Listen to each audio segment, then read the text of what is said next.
La sécurité des patients, pour la mettre dans un langage simple, c'est rendre les soins le plus sûr possible.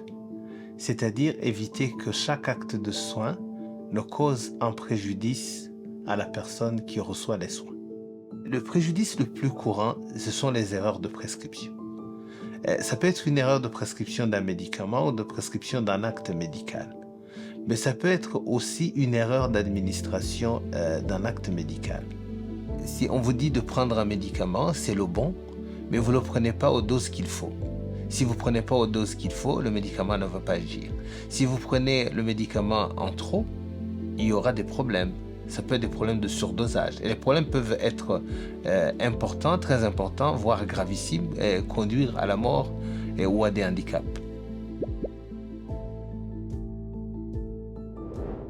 On ne peut améliorer la sécurité des patients qu'en rendant le système capable de fournir des soins de qualité.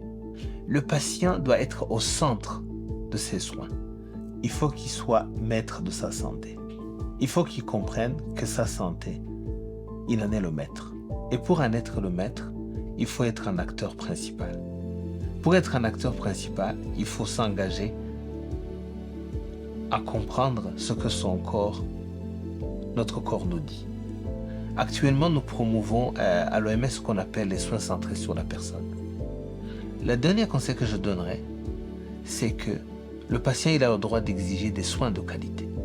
Il a le droit de dire ce qui ne marche pas et il a le droit de se faire comprendre.